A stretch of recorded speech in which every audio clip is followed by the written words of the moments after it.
Hi and welcome to my latest creation, the 256 gear gearbox. Here it is. It's currently set to a gearing ratio of 1 to 44, which means that this input axle here has to rotate 44 times to get one revolution of the output axle over here. You can change the gears by using one of these 8 switches, or up here we've got 8 different switches. And because there's 8 switches and each switch can have 2 positions, that means there are 256 different combinations. It's pretty much 2 to the power of 8, 256. So for example, I can switch this switch here, and that will change the gearing from 1 to 44 to 1 to 33. So now the output will rotate one time for 33 revolutions of the input. Okay, so how does it work? Well, this is based on this analysis I did in an earlier video of a 2 differential gearing system. So we've got 2 differentials here. For more details on that video, you should really watch it. I'll bring it up now. But essentially what it is that we've got 2 differentials, one over here, one over there.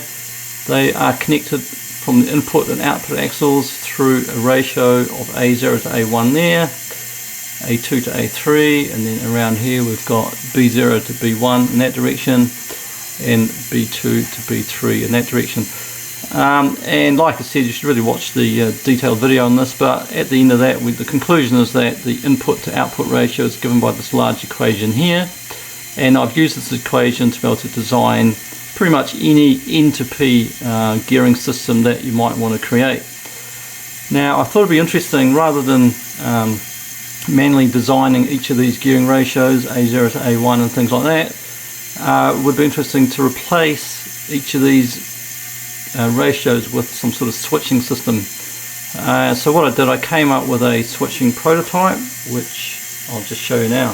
So here's the switching prototype here, and the idea is that in the middle we've got 2 different switches, and each of these switches allows you to select between 2 gearing ratios here at the ends.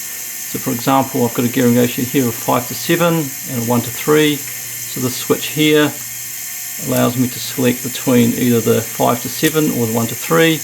And in the same way, this switch here allows me to switch between a 1 to 1 and a 1 to 9. So for example, if I select 1 to 3 and the other 1 to 3, I can create a gearing ratio of 1 to 9 between the input and output.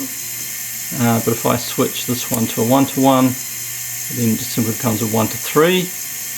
And similarly, I can switch this switch here and have the 5 to 9, for example, multiplied by a 1 to 1, gives us just the 5 to 9. And this pretty much allows us to create 4 different combinations, and each of these has been implemented as part of the switching system here. So we've got 4 of these to create each of the different possible combinations in this diagram here. So we've replaced each one of these with a 4 switch, like I've shown there, and that allows us to create the 256 gearing mechanism. Now there are many ways you can create one of these 4 switches.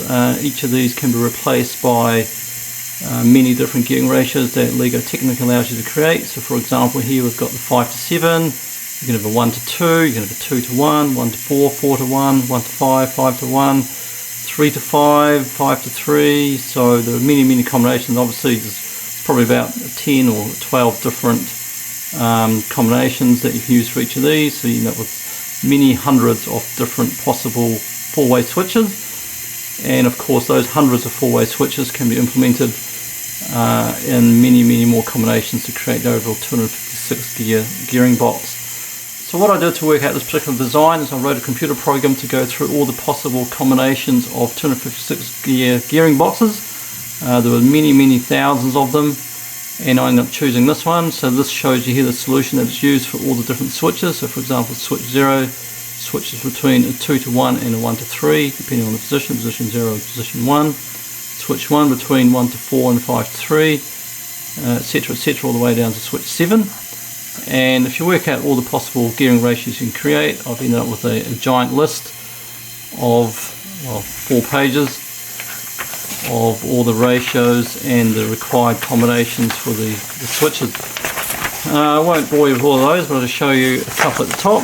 So like I said before, gearing switch ratio I had set earlier was a 1 to 44, which means we used to use this switching combination there. If we wanted a 1 to 33, we've got this switching combination there. So as you can see, we've got 1 to 28, 1 to 27, 1 to 24, 1 to 23, and many others in between, like 4 to 121, 9 to 244, and of course all these combinations are unique. So just give an example. If you want to create, for example, 1 to 27, you'll switch S0 and S1 to 1, 0, so that's 1 and 0, that's already correct.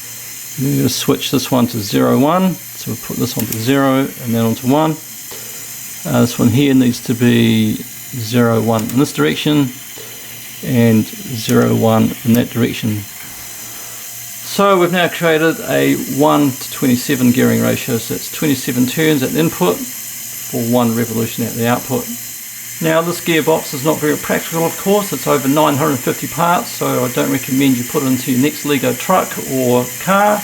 But I hope you enjoyed this video, and if you do like it, and I really appreciate you subscribing, and we'll see you next time.